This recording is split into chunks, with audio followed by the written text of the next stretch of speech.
Chocolates మాత్రమేనా? Ice creams కూడా అడిగాను కదా మమ్మీ. అన్నీ ఒకేసారేనా? ఐస్ క్రీమ్స్ ఈవినింగ్ ఇస్తాను. ఇంకోటి కూడా ఇవ్వాలి. ఏంట్రా ఒక చిన్న మాట సహాయానికి ఇంత పెద్ద ప్యాకేజ్ అడుగుతున్నావు? హలో, చిన్నదైనా పెద్దదైనా హెల్పేగా. నన్ను ఎంతగా బ్రతిమలాడావు, అప్పుడే మర్చిపోయావా? ఇప్పుడు నువ్వు ఈవెంట్కి వెళ్తున్నావంటే అందుకు కారణం నేనే. అందుకేగా నువ్వు అడిగినవన్నీ ఇచ్చాను. అయినా నువ్వొక్కడివే హెల్ప్ చేయలేదు. భాస్కర్ పెద్దనాన్న, పావని పెద్దమ్మ, అఖిల్ బాబాయ్, హారిక పిన్ని అందరూ హెల్ప్ చేశారు. అందరూ కలిసి నానమ్మని ఒప్పించారు. అయితే నా ఒక్కడి వల్ల ఏమీ కాలేదని అంటావు. అందరూ కలిస్తే అయింది అన్నాను. ఓకే, ఇప్పుడు నిన్ను ఈవెంట్కి వెళ్ళకుండా ఆపమంటావా? ఆహా, వద్దు బన్నీ, నువ్వన్నంత పని చేస్తావు. నీకేం కావాలో చెప్పు, అడుగు. ముద్దు కావాలి.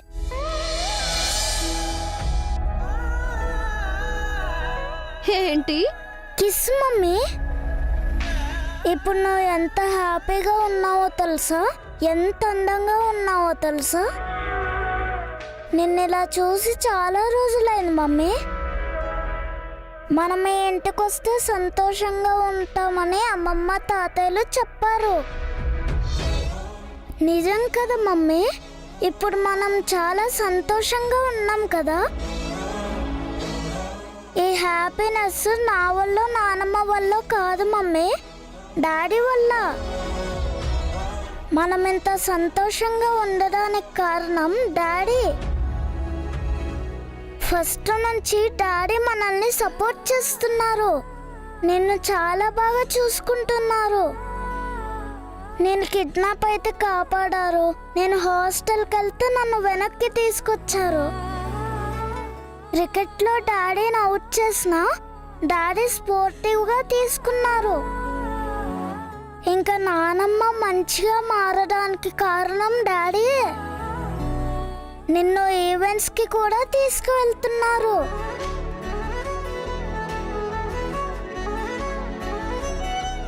అవును బన్నీ, ఈ ఇంటికొస్తే మన లైఫ్ కొత్తగా ఉంటుంది అనుకున్నాను, కానీ ఇంత హ్యాపీగా ఉంటుందనుకోలేదు.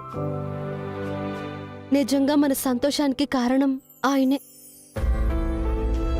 ఆయన నీ గురించి నా గురించి ఆలోచిస్తున్నారు. మనకేం కావాలో మనం అనుకోక ముందే ఇస్తున్నారు. మనమేమైనా పొరపాట్లు చేస్తే వెనకేసుకొస్తున్నారు. మన చుట్టూ కోటలా నిలబడి అండగా ఉంటున్నారు.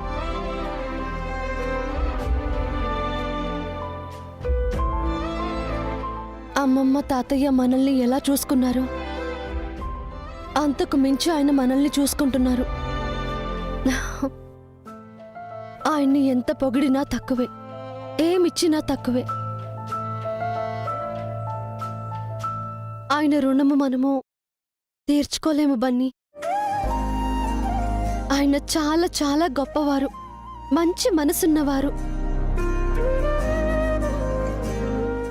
ఒక్క మాటలో చెప్పాలంటే ఆయన మనకు దేవుడు.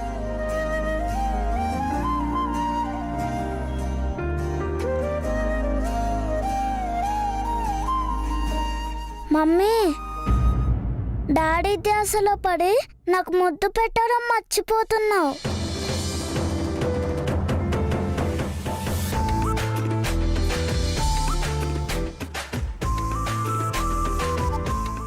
అవును, ముద్దు కావాలని నీకెందుకు అనిపించింది?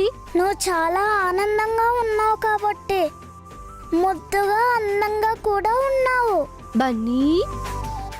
నిజంగా మమ్మీ, నీ స్కూల్లో కాంపిటీషన్కి వెళ్ళి ఇంటికి వచ్చాక నువ్వు దిష్టి తీసేదానివి కదా. అవును బన్నీ, అందరి కళ్ళు నీపైనే పడుంటాయి కదా. ఈ రోజు నిన్ను కూడా అందరు చూస్తారు మమ్మీ. నువ్వు ఈవినింగ్ ఇంటికి వచ్చాక నేనే నీకు దగ్గరుండి దిష్టి తీస్తాను.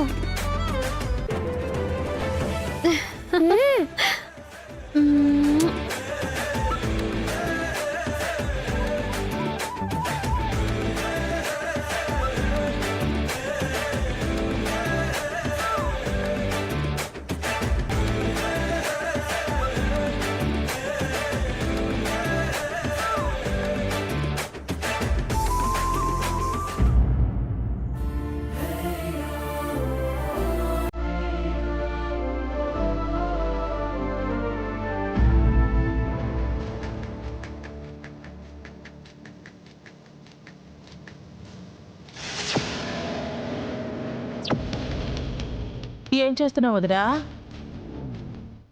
అన్నయ్య ఎక్కడా కనిపించడం లేదు. ఏదో పనుందని పొద్దున్నే బయటికి వెళ్లారు. ఏంటిదినా, ఆయనతో ఏమైనా పనుందా? కోడలుగా నువ్వు ఈ ఇంటికి వచ్చిన రోజే అన్నయ్య సాయం నాకు అవసరం లేకుండా పోయింది వదినా. అమ్మవైనా, నాన్నవైనా, అన్నయ్యవైనా, వదినవైనా నాకన్నీ నువ్వే కదా. అంతగా తెలియకుండా నేనేం చేశాను దినా? నాకేం చేయలేదని నీ నోటితో నువ్వే ఒప్పుకున్నావైతే ఏం చేయకపోవడం ఏంటోదనా? చేసింది నీకు గుర్తుండకపోవచ్చు, నేను మర్చిపోతానా? ఏం హారిక, నేను చెప్పాను కదా. చెప్పారా ఆంటీ? చెప్పారు అత్తగారు, మీరు చేసినవన్నీ ఆంటీ నాకు చెప్పారు. ఏంటోనమ్మా, పేరుకి మేము వదిన ఆడపడుచులం, నిజానికి అక్కా చెల్లెల్లాంటి వాళ్ళం. అంతా నీ అభిమానం వదినా.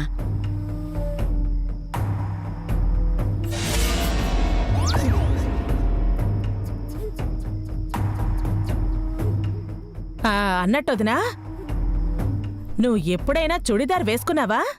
నేను చుడిదార్ వేసుకోవడం ఏంటిదినా? ఏం మాట్లాడుతున్నావు?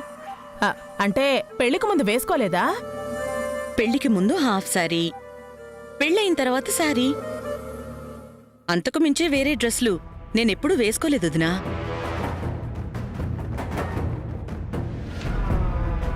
కానీ ఇప్పుడు నీ కోడలు చుడిదార్ వేసుకుంది.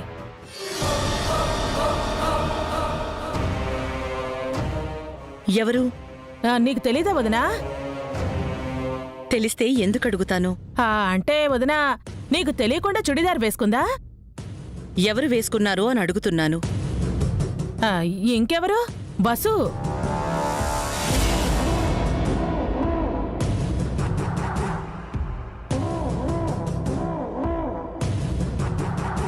తను శారీస్ కదా కట్టుకుంటుంది.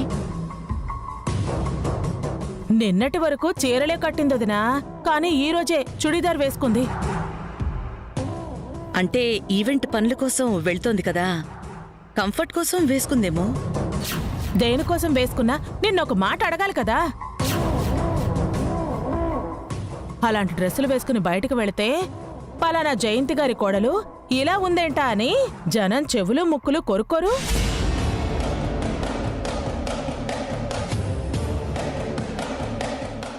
ఈ రోజు చుడీదారే కదా అని వదిలేస్తే రేపు జీన్స్ టీషర్ట్ వేసుకుంటుంది, ఎల్లుండి మిట్టిలో అవతల ఎల్లుండి ఏదో వేసుకుంటుంది.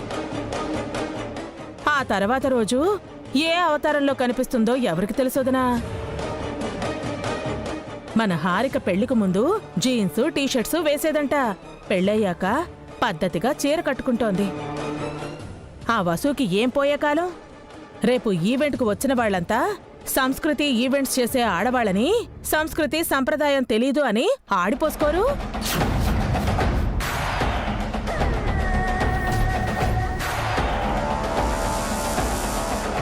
సరే, నువ్వన్నట్టు వసు సౌకర్యం కోసం చుడిదార్ వేసుకుందే అనుకుందాం. వేసుకోవచ్చా వద్దా అని నిన్నొక మాట అడగాలి కదా.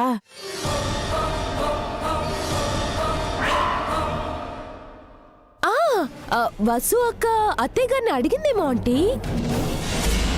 ఏంటదినా, అడిగిందా?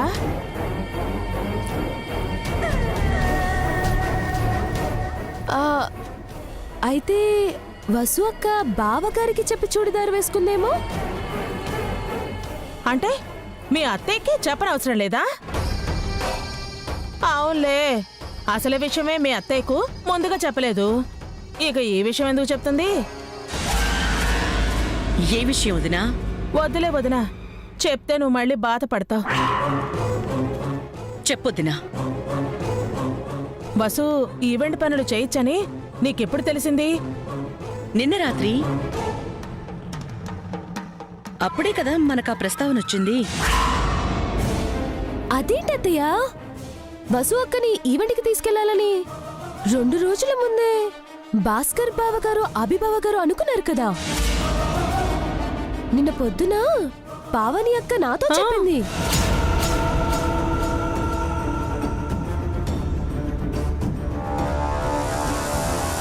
అంతా ముందే మాట్లాడుకుని ఆఖర్లో నీకు నాకు అన్నయ్యకు చెప్పారు వదినా.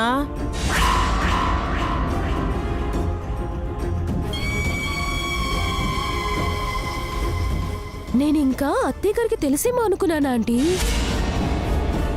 మీ అత్తయ్య ఒట్టి అమాయకురాలమ్మా, సత్యకాలపు సత్తమ్మా. తెల్లనివన్నీ పాలు, నల్లనివన్నీ నీళ్లు అనుకుంటుంది. ఏ చిన్న మంచి విషయం జరిగినా మంచులా కరిగిపోతుంది. అలా అనుకునే ఆ వసుకి ఆయింట్మెంట్ ఇచ్చింది పాపం.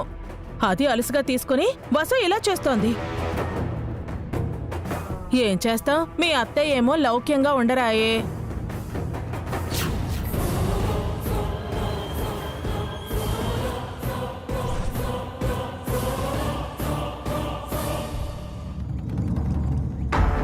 వసు అక్క వాళ్ళ ఆఫీస్కి వెళ్తుందంట. కనీసం ఈ విషయమైనా వసు మీ అత్తయ్యతో చెప్పిందో లేదో. ఆ, చెప్పి వెళ్ళొచ్చు, చెప్పకుండా వెళ్ళొచ్చు. మనం ఎలా చెప్పగలమా ఆంటీ?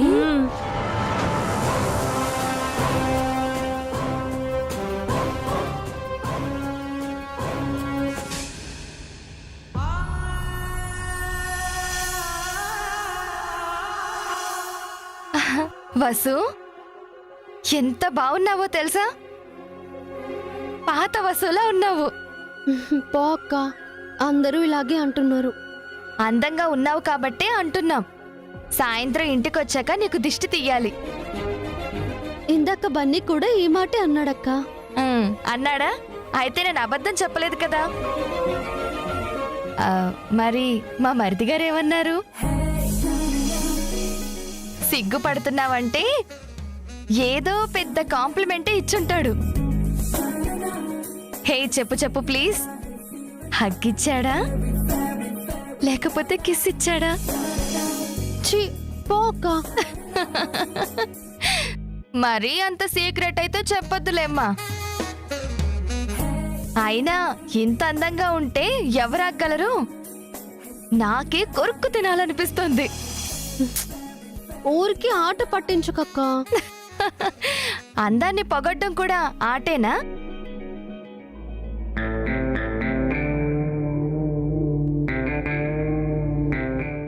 పావని వదిన, వసు వదిన ఎక్కడ? ఆఫీస్కి వెళ్ళాలి, టైం అవుతుంది. వసు వదిన ఎక్కడ? కనిపించట్లేదు. అఖిల్, ఓ మై గాడ్, వదిన మీరు ఇక్కడే ఉన్నారా? నేను ఇంకా మిమ్మల్ని చూసి హారిక ఫ్రెండ్ ఏమో అనుకున్నాను. మీ అందరికీ నేనే దొరికానా? సారీ వదిన, గుర్తుపట్టలేకపోయాను. ఇది టూ మచ్ అఖిల్. నిజం వదిన. పెద్దదిన నువ్వే చెప్పు, వసు వదిని పోల్చుకోగలవా? లేదకిల్, నేనైతే సడన్ గా వసుని చూసి హాస్టల్ నుంచి మా అమ్మాయి వచ్చిందేమో అనుకున్నాను. ఇది మరి ఇంకా టూ మచ్ అక్క. ఆ రోజుల్లో నాపై బన్నీతో కలిసి నాపై దండయాత్ర చేశారు కదా, అలా ఉన్నారు వదిన. ఆ విషయం ఇంకా గుర్తుందా అఖిల్? మర్చిపోతానా? మీరు మామూలు వార్నింగ్ ఇచ్చారా?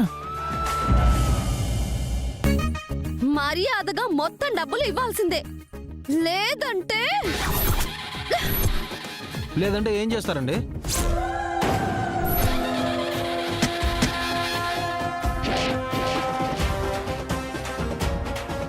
పాతేస్తాను. పాతేస్తాం.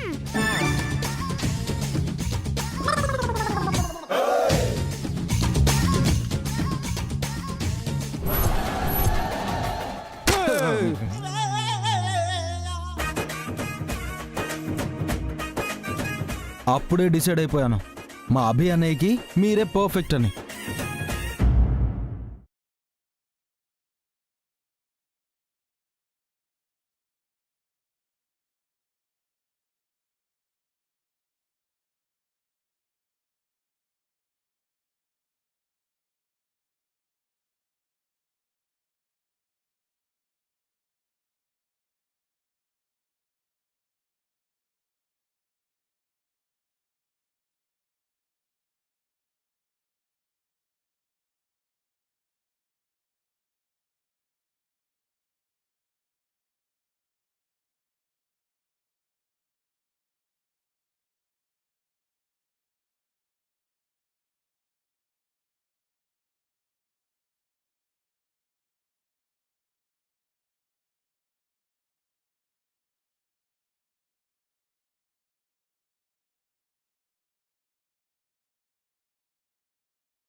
వసు గారు టైం అవుతుంది, వెళ్దామా? అత్తయ్య గారికి చెప్పొస్తానండి. సరే, బయట వెయిట్ చేస్తుంటాను. మ్,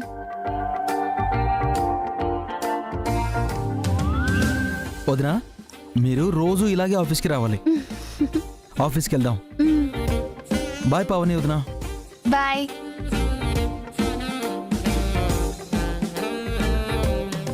ఆఫీస్కే ఇలా రెడీ అయితే రేపు ఫంక్షన్కి ఇంకెంత రెడీ అవుతావో. ఫస్ట్ టైం కాబట్టి ఇలా రెడీ అయ్యా. రోజు ఇలా ఏం రెడీ అవ్వనులే. రోజు ఇలాగే ఉండాలి. మా మరిది గారు ఎవరో కాలేజ్ అమ్మాయితో చక్కర్లు కొడుతున్నారని అందరూ అనుకోవాలి. ఓ అక్క. ఆ, సరే లేట్ అవుతుంది, అత్తయ్య గారు బ్లెస్సింగ్స్ తీసుకుందు గాని పద.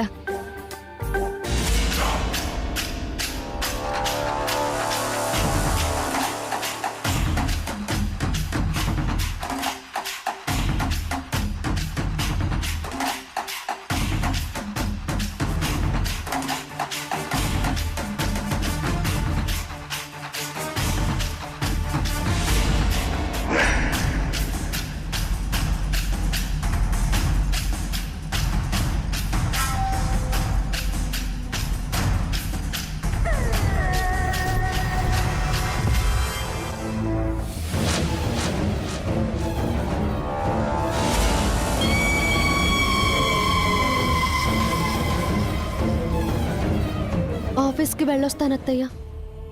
నన్ను ఆశీర్వదించండి.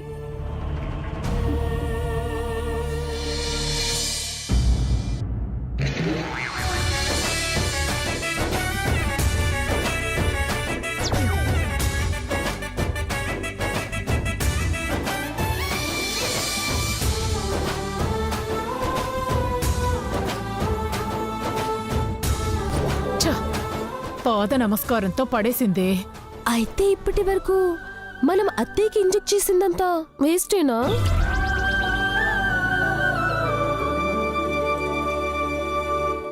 సంతోషంగా ఉండమ్మా. మంచిదమ్మా, క్షేమంగా వెళ్ళి లాభంగా రా. మీ దీవెనలు అభి ప్రోత్సాహమే వసుకి శ్రీరామ రక్షత్తయ్య. అక్కగా నీ ఆశీర్వాదం ఏమీ లేదా పావని? పెద్దవారు, మీ దీవెనల కన్నా వేరే బలం ఏముంటుంది అత్తయ్య? ఇదొక్కతి మనం పడ్డ కష్టమంతా మట్టిపాలు చేస్తోంది. నాకు మీరు సపోర్టు, వాసు అక్కకి పావని అక్క సపోర్టు. అవును, చుడిదార్ వేసుకున్నావేంటమ్మా? అంటే రేపటి ఈవెంట్కి ఈరోజు అరేంజ్మెంట్స్ అన్నీ చేయాలి కదా అత్తయ్య. అటు ఇటు తిరగడానికి ఈజీగా కంఫర్ట్గా ఉంటుందని వేసుకున్నాను. వసు ఈ డ్రెస్ లో చాలా బాగుంది కదా అత్తయ్య? బావుంది, కానీ పెళ్ళైన తర్వాత చీరలే కదమ్మా కట్టుకోవాలి. చీరలు మాత్రమే హుందాగా, హోదాకి తగ్గట్టుగా ఉంటుంది. అది కరెక్టే గాని అత్తయ్య, చీరతో ఫాస్ట్ గా పనులు చేయడం కష్టం కదా. చాలా మంది ఆడవాళ్ళు ఆఫీస్కి చీరల్లోనే వెళ్తారు కదమ్మా. కానీ అందరూ వెళ్తూ ఉన్నా నాకు చీర అంత కంఫర్ట్గా ఉండదు అత్తయ్య. అది కాదమ్మా. వసు వదినా, అన్నయ్య వెయిట్ చేస్తున్నాడు. ఆయన ఎదురు చూస్తున్నారంట అత్తయ్య. నేను వెళ్ళొస్తాను. జాగ్రత్తగా వెళ్ళిరామ్మా. పద వసు, నేను దగ్గరుండి సాగనంపుతాను. మ్.